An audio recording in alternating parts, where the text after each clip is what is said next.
Queen Elizabeth II is alive, and currently nothing indicates her imminent death. This must be said in advance, because once again there is a report about what will happen in the event of the death of the 95-year-old monarch. And of course there are good reasons for the preparations. There are 4 words that will bring an entire country to a standstill. London Bridge is down. With this sentence, in German something like Die London-Brücke ist zusammengebrochen, a highly ranking official will one day inform the British Prime Minister that Queen Elizabeth II is dead.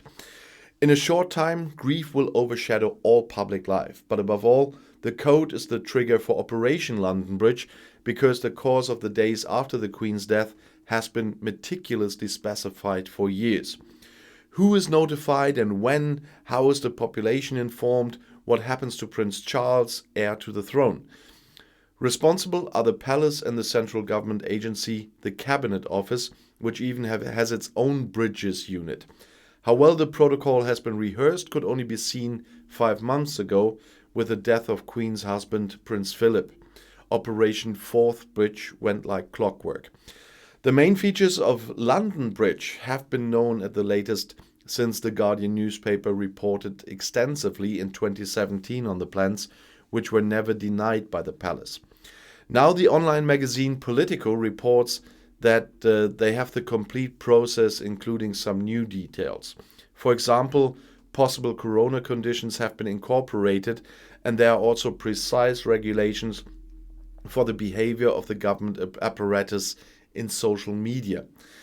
It may seem strange that the plans have been around for years and the Queen should know about them, especially since it's clear that the 95-year-old monarch is obviously in the best of health. But in an event of this dimension, that will have repercussions on the whole world, especially since the Queen is head of state of a good dozen states, the former British colonies.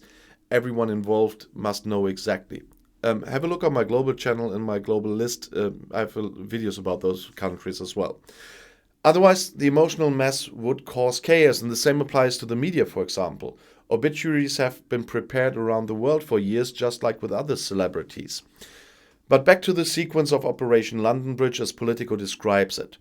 The day of death itself is therefore internally called D-Day, the British equivalent of the German Day X. As soon as the government is informed, the British PA news agency will report the Queen's death in a news flash, and the palace will issue an official notification. Then the flags on all public buildings are to be lowered to half-mast in no time at all. The goal is a maximum of 10 minutes.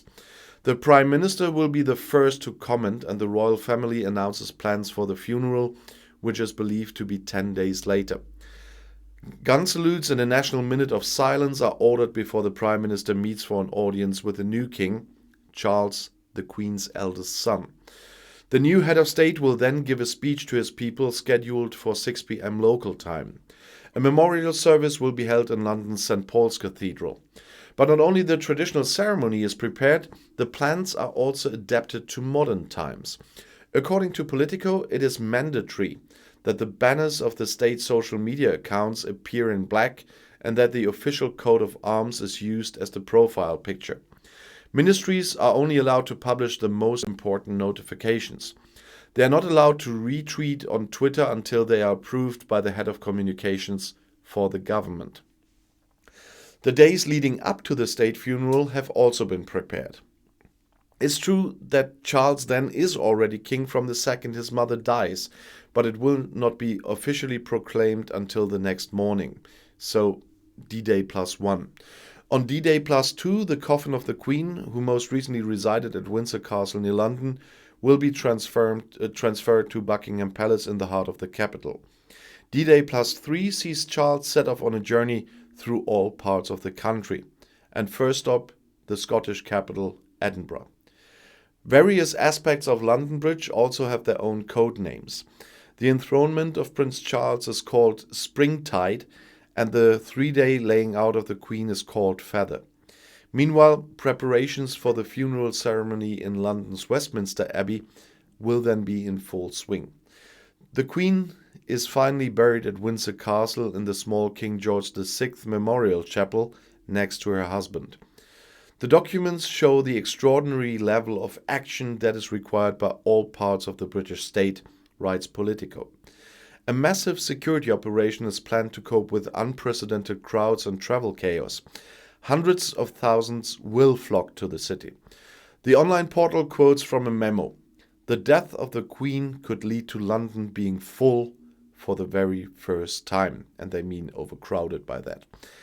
And I'll see you in my next video, but I will say before I say bis gleich, let's hope that those plans are still some years away. I'll see you in my next video. Bis gleich.